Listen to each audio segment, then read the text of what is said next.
Welcome back. So in the last section, we worked through the first three criteria: priority, ROI, and speed to value. And those are the three that we need to understand and to listen for when we're talking to people. And that's what makes a problem worth paying attention to. Now, let's say you've done that. You've had those conversations. You've sat with the actual people you're hoping to help. In our case, let's think about restaurant workers, the people on the floor every day. And you've come away with a handful of problems that are real, problems that are on their mind, problems that have a clear cost or clear ROI attached to them, and where you could deliver value quickly. That's a fantastic position to be in, and most founders or AI builders often fail to even get to this stage. But before you start building, there are three more questions worth running through. The first three criteria were really about whether a problem was worth solving from a business perspective. Next three are about something different. They are about the people living with the problem and whether the end users will actually embrace something new. So let's complete the filter. Three more criteria. 1, end user adoption. Number 2, dissatisfaction with current and existing tools. Number 3, the feasibility of AI to actually solve this problem.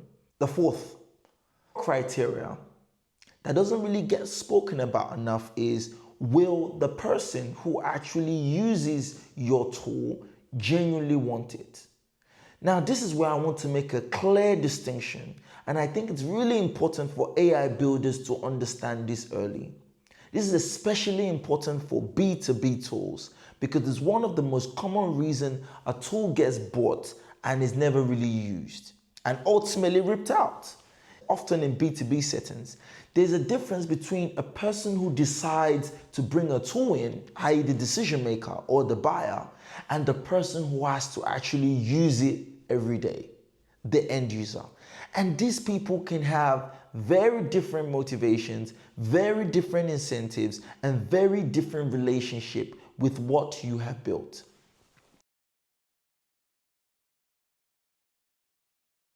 Typically, especially in B2B settings, the buyer or decision maker is typically someone with budget and authority, a manager, a owner, a CEO, a departmental head. They see the problem from a distance. They're thinking about efficiency. They're thinking about cost. They're thinking about outcomes. And they look at your tool and say, yes, this solves something real. This is worth investing in. And then they get excited about that. But then the tool lands on the desk of the end user. Guess what? The end user wasn't part of the conversation. They didn't ask for this. There's a gap between the end user's enthusiasm and the end user experience. This gap is where adoption quietly dies. Imagine a restaurant owner, the buyer, decides to bring in an AI tool which analyzes sales data, which table they served, the average spend, upselling rates on wine and desserts. The owner loves this. They can see exactly who's performing well and they can see where there are gaps. It's a brilliant operational tool that they can use to manage their employees. Now think about it from the waiter's perspective, the end user. They find out that their every interaction is being tracked and scored. Suddenly the job feels different. There's a sense of being watched, of being measured in ways that makes them feel uncomfortable. Does the waiter want to use this tool? Almost certainly not. Do they have a real incentive to engage with the tool positively? No. In fact, they might actively resist it or actually feel quite demoralized with it, or in some cases even quit. The buyer wanted it, the end user didn't. And the end user is the one whose behavior determines whether this tool works or not. This, by the way, is often a reason why a lot of AI solution fails. And this is something that you need to pay particular importance to. End users these days fear the loss of jobs. They fear AI monitoring what they're doing. They fear AI replacing them. So this tension is absolutely something to pay particular attention to in an AI-driven world. Now let's think about a very different tool for the same restaurant. An AI assistant that helps waiters answer detailed questions about the menu, the allergies, the ingredients, the wine pairings, the dietary substitutions. The kind of question that comes up constantly during a busy service and causes real anxiety if the waiter is not able to answer it confidently. Who is the end user here? The waiter. And what does the tool do for them? It makes them more knowledgeable in front of their customers. It helps them look better. It reduces and removes a genuine source of stress. It helps them do their job better in a way that's visible and immediate.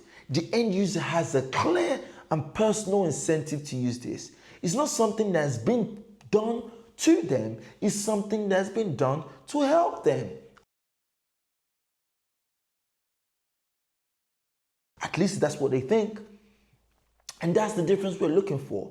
Often you can have a solution where the buyer wants it and it's forced on the end user. Of course, there are many successful companies with that approach, but it significantly slows down your adoption. Now, when you are evaluating a problem, the question to hold is, who actually uses this solution every day? What's in it for them? What motivates them? How can they benefit from using it?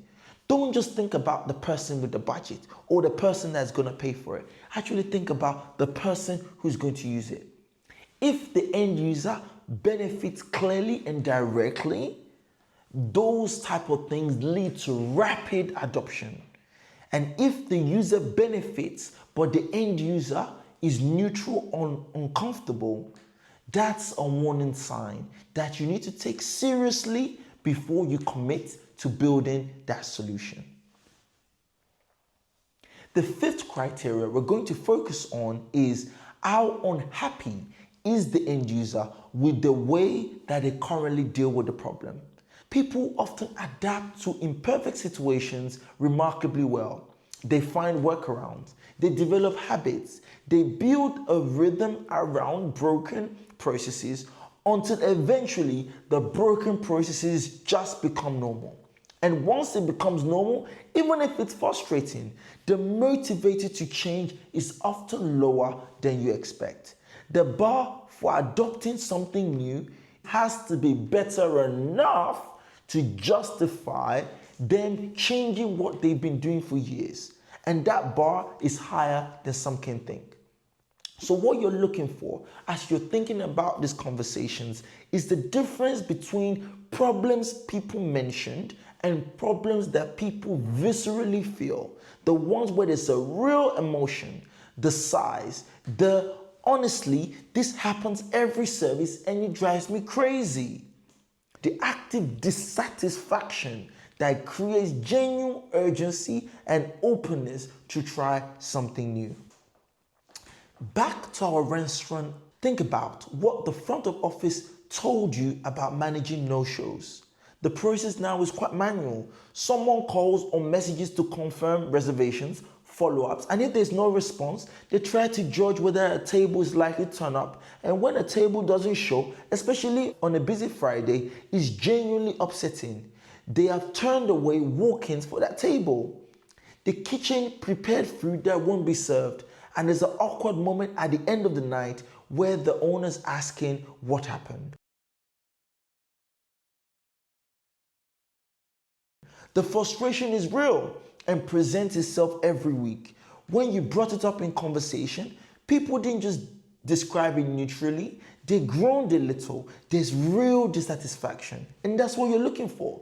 That dissatisfaction means that they're genuinely ready to try something different. They'd love to see the current process go away. Now, contrast that to something that came up more casually, that is sometimes a little bit awkward recommending wines because they don't know the wine list as well as they like. Is that a problem? Sort of. But did they seem genuinely bothered by it? Maybe a little bit. It came up once, briefly, They found ways to handle it. Perhaps they had a handy notepad in their pocket. Perhaps they have a couple of reliable recommendations. It's a problem, but they have a good enough solution to solve it. So even when you build a brilliant AI recommendation tool, it would probably land with, oh, that's cool. They might use it a couple of times, but then it's quickly forgotten because the dissatisfaction isn't strong enough to pull people from changing from their existing habits. So what you're looking for is problems that the users are actively trying to escape from. The ones where the existing solutions or the existing way that they're doing it creates genuine dissatisfaction. We are now at the last criteria, AI feasibility. Can AI actually do this well right now? AI is improving very fast. Things that were impossible a year ago are actually doable today. But AI has current limits, and knowing what those are can save you from attempting to build something where AI is going to struggle.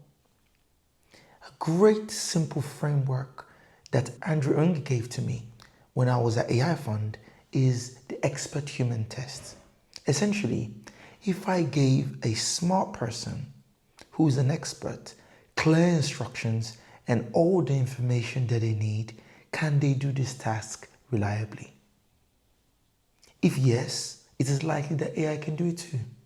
If no, it's likely that AI will struggle. Let me give you some examples. Could a knowledgeable person listen to a sales call and write accurate notes about what was discussed, what the next steps are, and what needs to be updated in the CRM? Yes, absolutely. They're just listening and understanding the context and writing down what happened. So can AI do this? Yes, very doable, and it will actually be very reliable. Another example is, could a person read through hundreds of customer support tickets and identify the most common complaints and patterns?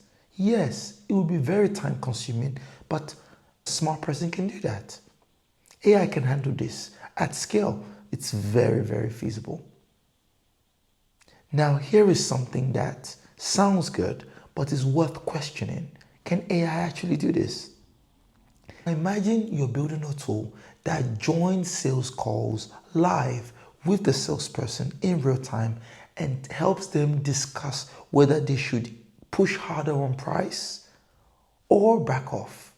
The AI would need to read the customer's tone, sense their level of interest, and pick up subtle cues about budget constraints and understand the incentives and the power dynamics in the conversation. Now, could you write an instruction clear enough for somebody who's never met this prospect to make that judgment reliably? No, I think not. Even experienced salespeople disagree on sales calls. It requires deep experience in reading subtle social cues and understanding context that is not explicitly clear and making judgment calls based on experience and intuition in real time. This is where AI struggles, not because it's possible in theory, but because the task requires reading between the lines to capture the deep context in clear instructions. The human expert test catches this early. If you can't get a smart human with some domain expertise to do this reliably, it is very likely that AI won't be able to do it reliably too. So, before you commit to building something, do this quick test and ask yourself, could a knowledgeable person do this task with clear instructions? If yes, that's a good sign. If no, perhaps it's something for you to investigate further. To round up, let's put all of these 6 criteria together. You've had the conversations, you've listened, you found some problems. Number 1, is it a top priority? Is this on your mind every week? Do they receive their bonus based off of this? Number one, is it a top priority? Number one, is it a top priority? Is this something that's on their mind every week? Do they receive their bonus based off of this? The next is the ROI quantifiable? Are you able to distill the problem down to numbers? For example, saving time, increasing revenue, reducing risk, accelerating time to market. And are you able to quantify it? Number three, is the speed to value fast? Can the user feel the value or get to the value in days or weeks? Number four, are the end users' incentives aligned? This is about understanding the difference between the buyer and the end user. Number five, is there genuine dissatisfaction? Essentially, do people feel this problem so much that they are willing to change from their existing ways of doing things? And finally, number six, is it AI feasible? Could a reasonably knowledgeable person execute this task reliably with clear instructions? Now you have the 6 criteria that make up the filter. In the next segment, I will walk through 3 specific ways on sourcing great ideas, ranking them from the lowest risk way to the highest risk way. Thank you.